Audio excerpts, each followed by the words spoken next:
I don't like to hear sad stories, but we do need to hear them, seriously. But I want you to tell the story you just told.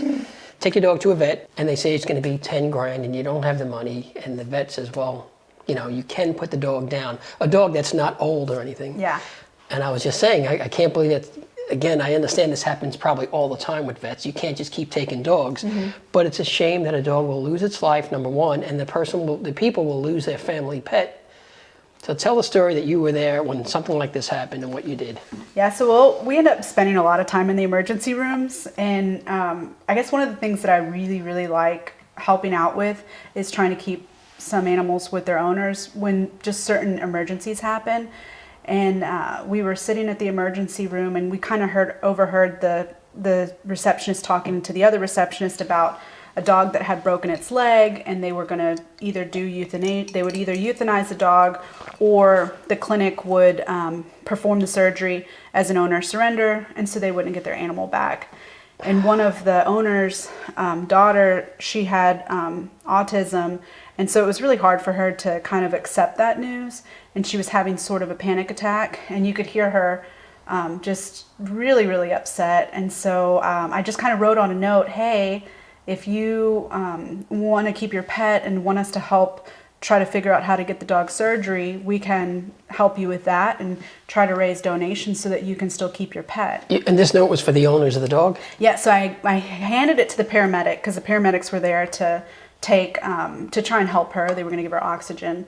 And so I handed it to the paramedic, and then he grabbed the mom and told her about it. And so then she says, no, can you just tell my daughter that? And so we went ahead and told the daughter, hey, you do not have to give up your pet. We will figure out how to help, kind of through crowdfunding, to try to be able to keep her pet. And so that was kind of the information she needed to kind of settle down. And they were able to go home. And I think, they got the funds together and were able to do the surgery there at the clinic, and sent me pictures of their dog later. They were just grateful because they kind of felt like they were kind of backed into a corner. Yeah. And it's just really hard to kind of think through those decisions. Absolutely. Especially when someone's having kind of a breakdown. And it was hard for her to process that information. Absolutely. Well, that's a great story. Yeah. That really is a great story. All right, so tell me one of the hard stories.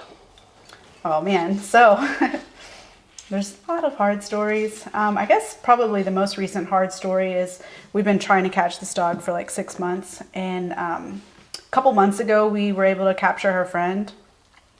And we found out he had been living in the woods for like 3 years. So we knew that he was going to have heartworms. And so, this whole time we've been trying to catch his friend, and we were going to do this big reunite, and they were obviously going to be very happy to be together. And unfortunately, he suffered some sort of complication from his heartworm disease and kind of just laid down and took his last breath. And it was horrible because in our minds, we wanted to reunite them so badly. Yeah. And that was just so unexpected.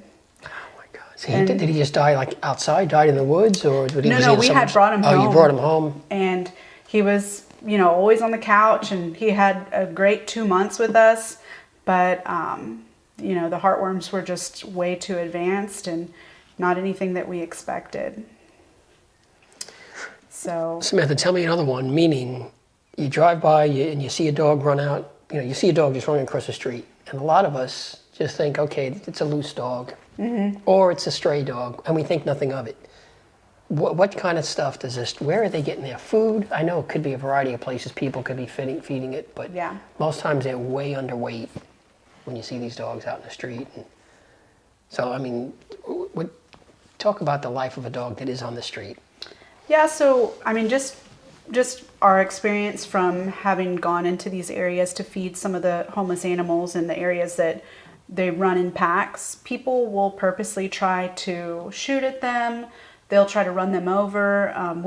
I've been feeding a dog and had to jump to the side of the road because they pulled over to try and hit the dog that I was feeding. Oh my God. So they, people are just not kind to them. And so a lot of times they learn to not trust humans, and then it makes it 10 times harder when you're actually trying to rescue them. Yeah.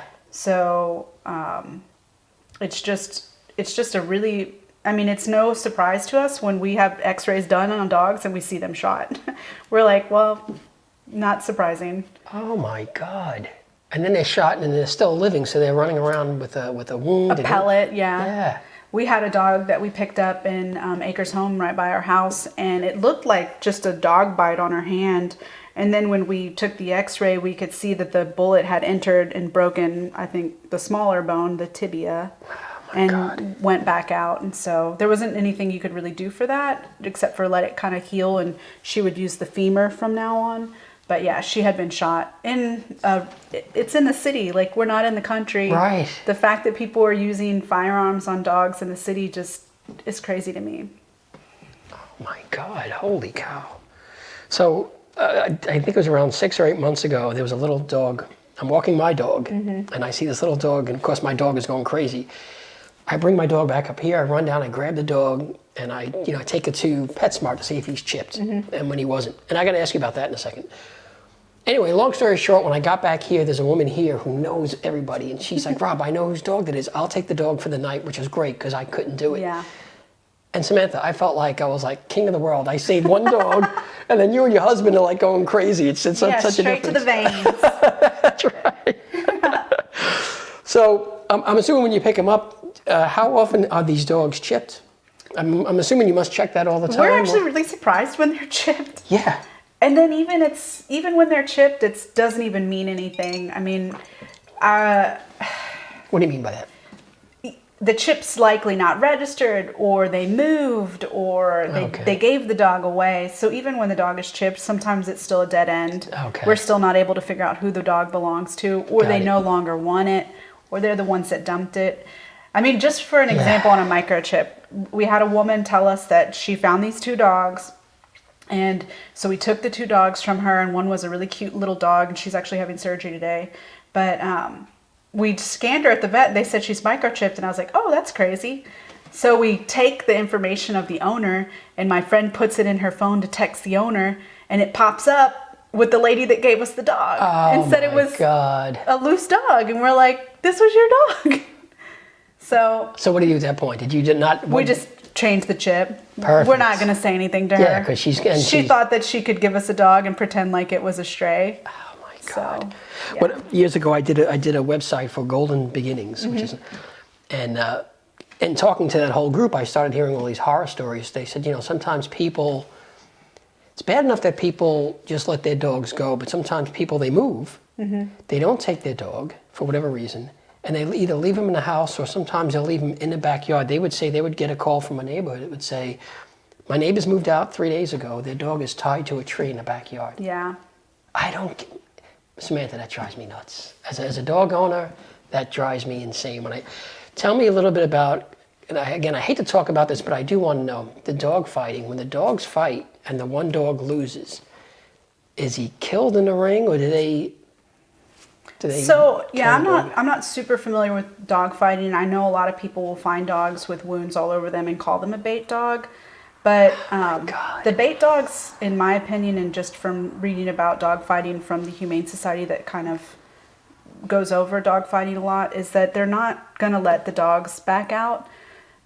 You're not typically going to find a bait dog because those dogs will have been discarded. And so in Cleveland, a lot of times they'll just put them in trash bags on the side of the road. You'll find a lot of times that with the cockfighting too, they'll take all the birds and do the same thing. And so you can't really trace it back to anybody. Yeah. I don't know how they actually find the dog fighting rings, but the SPCA does a lot of those investigations. But a lot of times when you see dogs on the street and they've got wounds all over them, it's typically male dogs fighting over female dogs. Really? Mm-hmm. Almost like men. They fight bad. We've picked up a couple and they were not even dog aggressive. They just, whenever there's a female in heat and all the dogs are trying to go after it, a lot of them will get into fights, or they'll fight over food. And they're just trying to survive. Yeah. So Samantha, can you give me some advice? I'm driving along on the street, I see a dog.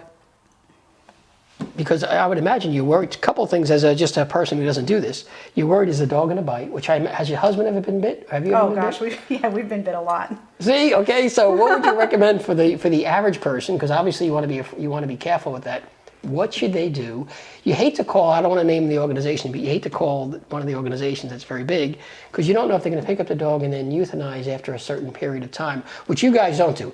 When when a dog comes into your system, let's call it a system, the goal is to get the dog adopted. The only way you won't do that is if the dog cannot be cured, whatever sickness. Okay. So what do you recommend people do? So with the shelters currently in Houston being by appointment only, if you find an animal, then you can bring it home if you intend to keep it a long period of time. Smaller dogs have a much easier chance of finding a foster and rescue. Bigger dogs are much harder. So what will happen is you'll have the dog and you'll think that I could just take this to animal control because I'm a citizen and I pay for these services. And you'll find out quickly that they will tell you straight up on the phone to just let the dog back go. Like, let the dog out.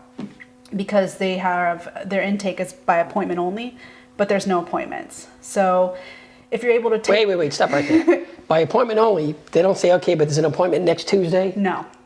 They will say, we don't have an appointment this month. You could potentially have to wait. Or you have to get online or you have to call at a certain time and they only give out 5 appointments, but you have to call right when they open. It's very difficult to be able to actually turn in a stray animal to the shelter because of the new policies that they put in place because of COVID, and they are short-staffed. But the best thing is to take photo and video, and there's a lot of lost and found pages on Facebook, and there's a lot of rescuers that watch those pages, and it might be a dog that looks like their dog, or that dog might resonate with them. And by video, as you probably know, is just so much better for people to actually connect with that animal and to be motivated to actually help it. So I always tell people, don't just post a picture, post a video showing the dog's temperament. It may look really calm, and someone may say, oh, that would be perfect for my house, and they may take a chance on fostering it if you can't find the owner. But obviously scan it for a chip and post it on Paw Boost. But it's just really difficult to find pet owners. Paw Boost. Pawboost.com. And what is that? That's It's kind of like a Craigslist lost and found page. Oh, that's so cool. I didn't know about that. Yeah, okay, when you post on Paw Boost, it will actually make a Facebook post in the neighborhood of where it was found. So like if you put that the dog was found in Cyprus, there's a Cyprus Paw Boost page, and there's an Humboldt. Oh, this is so great to know. I'm going to put it right down here on the video. That's awesome to know. Paw Boost is great. How do we help you?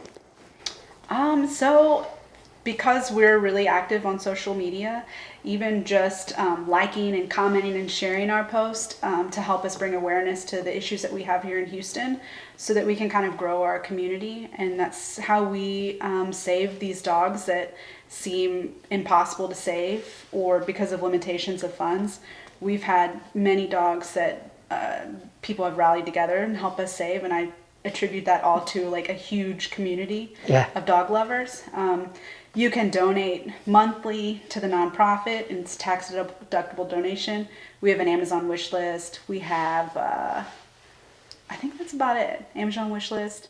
And how about the street dog, the sweet dog? Do you folks do also donations, or do you take donations or no? We don't take donations, but we have an Instagram subscription. And so we have a $5 a month subscription on that for basically we'll cover like Vienna sausages and gas for what my husband does full time. So right. We call it his sausage fund. It's a lot of sausages. There's no doubt. Well, and he always uses McDonald's. So you buy like 5 burgers each time you're setting up your trap, and you may have to go 4 or 5 times to catch the dog. And so it adds up. Yeah, it definitely adds up. Not to mention the work. Again, so I want to make sure to, so that I'm going to put your information right here. Make sure before you go. So definitely either donate. First of all, just like, share, and help post. Yeah. I'm going to start doing that. So let me get your information also. That's number one. That's the easiest way. Oh yeah, and it's free. And it's free. Engagement on social media. People may be participating in like the Reels program, and so you get money back for views and stuff. And all we're doing is sharing animal videos of their rescue stories. And so we'll take those funds and use it for darting, or because we have to pay someone to dart. That's right. So we just kind of pump it back into just what we're doing. Yeah. It's an expensive hobby. So again, you work full-time as an accountant, not even like a regular job, an accountant, which you have at least one time a year to tax time, but then when they do the deadline, that's also probably a very busy time for you. My busiest time is January to March. Okay. And then you're doing with all the dogs, and your husband full-time is now doing this. Yes. Which that is a full-time. He's going out, getting bit. But he's off camera because he's on camera so much is what is the reason that they tell me he's not going to be on camera, because he's on camera otherwise. But George, you don't want to come over and say hello? No. All right. He's in his dog catching outfit. All right. Well, Samantha, thank you so much. It was great. And I think what you guys are doing is really incredible. Thank you. So thank you so much. It's great. All right. Very cool. Wow.